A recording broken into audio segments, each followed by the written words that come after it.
Hey, so I know this game has already been out for a hot little minute, but if you've still managed to avoid seeing much of the gameplay and beautiful Windows Vista, and you plan on playing Breath of the Wild, I highly recommend that you don't watch this video because I went into this game relatively blind, and some of the discoveries me and my brothers made while deciphering the Zelda scrolls are some of my favorite moments in gaming now, so even if it means losing your view or a potential subscription, I don't want to rob you of some real magical treats in this tight little piece of a game. With that out of the way, let's talk about Windows Vista. I've had a, interesting last couple weeks. I had one of the best gaming experiences I've ever had while eating Red Baron brick oven pizza pies with my brothers, but also my car died and I slept on a lot of floors.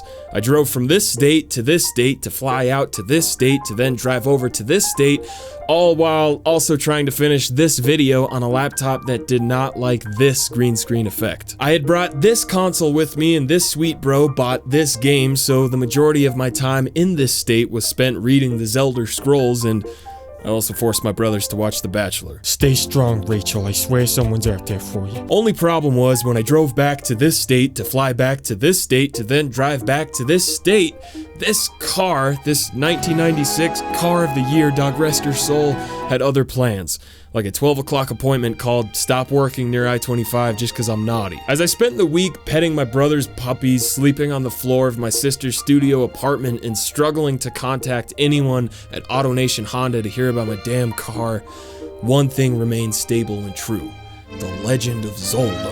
And the Wii U gamepad. I'm sorry I ever doubted you, you strange plastic beast. And while I cranked this many hours into the Zelda scrolls, one word kept popping into my head: Discovery Channel.gov.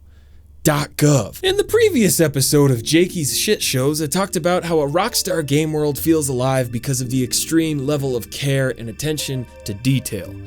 Zelda's game world feels alive not only because of how vast, varied, and beautiful the Windows Vistas are, but because of how you can interact with that world. You see, while I was stuck in Colorado, one evening my brother put a blanket on my body and a beer in my mouth and said, "Snake boy, I have had it up to here," and had me watch Nintendo's presentation at GDC where they discussed the development of Breath of the Wild. One of the key things they talked about was how they wanted the game to have rules that were simple enough to understand, but that their consistency across the whole game world would create complex and multiplicative gameplay. The goal was to connect everything in the world, and a big part of this was not only having a robust, Havok-powered physics engine, but what Nintendo dubbed the chemistry engine. Chemistry basically meaning that different elements and weather conditions would be able to interact with all food, boys, trees, grass, strange small boys. I mean, me throwing a metallic sword in a lightning storm and it getting struck by lightning to kill some baddies is not what Mr. Nagel taught me in 8th grade science, but fuck, dude, Nintendo put a game in a cube. I'm not about to question their understanding of science in our realm. This idea of multiplicative gameplay is also boosted by the fact that Nintendo looked at 3 of my favorite open world games to give Adventure Boy here an amazing moveset to get around. Climb everything just like Spider-Man 2. Parachute off of anything just cause 2. And snowboard whenever you damn please like Snowboard Kids 2. Yeah, I can hear you right now. Snake Boy, that's not an open world game. Alright.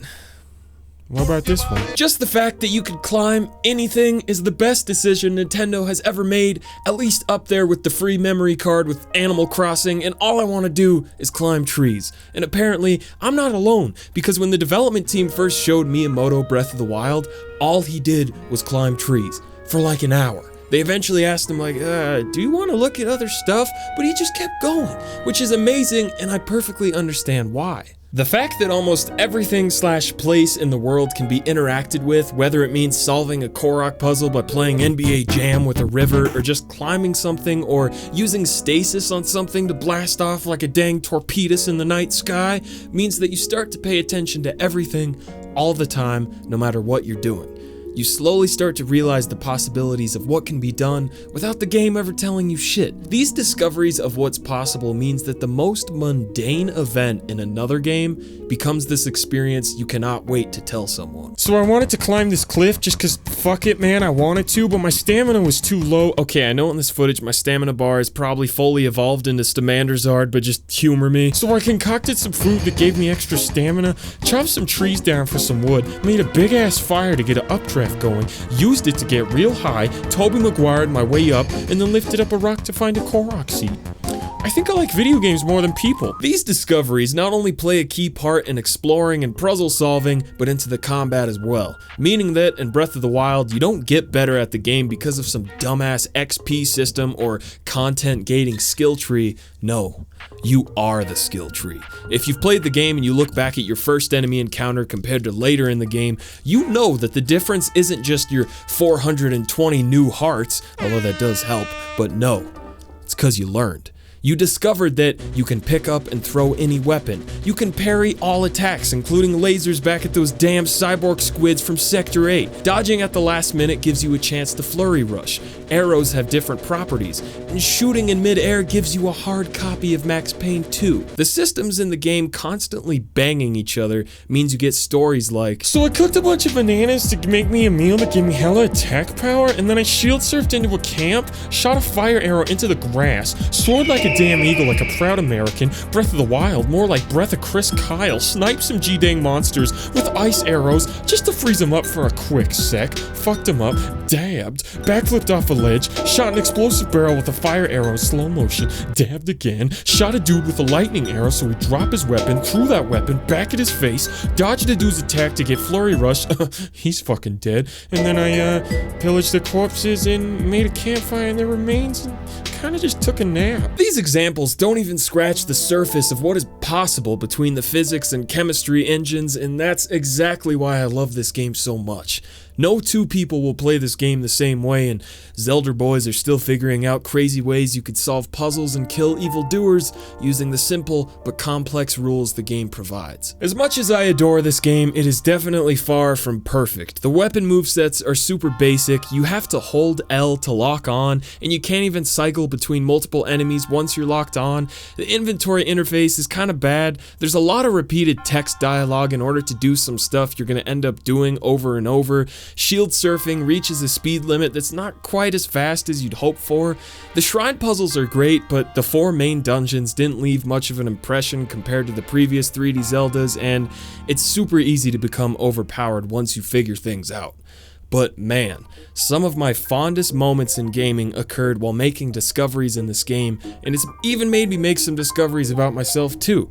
I got really into the survival aspect of the game, of hunting for food, or using a flame sword to stay warm in the snowy mountains, or making a campfire in a cozy spot to wait out a rainstorm.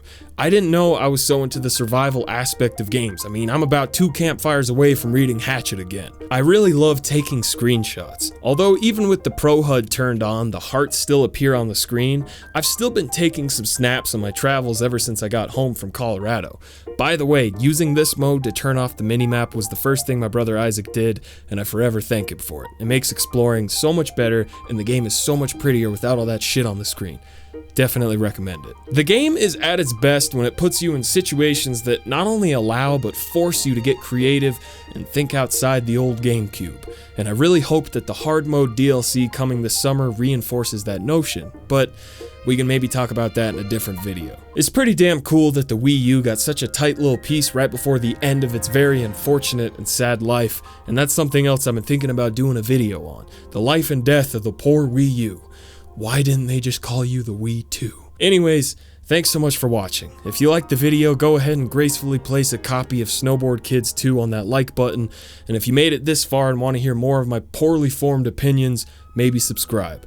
Get at your girl on Snapchat, Twitch, Twitter, Instagram, and I recently remembered I had a Tumblr too, so if you want to follow some personal journal entries into my psyche on there, or maybe even see those Zelda Scrolls screenshots I've been taking, you can follow me on that too. If you really like my videos, you can also support me on Patreon, and shout out to the darling Brett Darling for his very generous support. Thank you so much, man.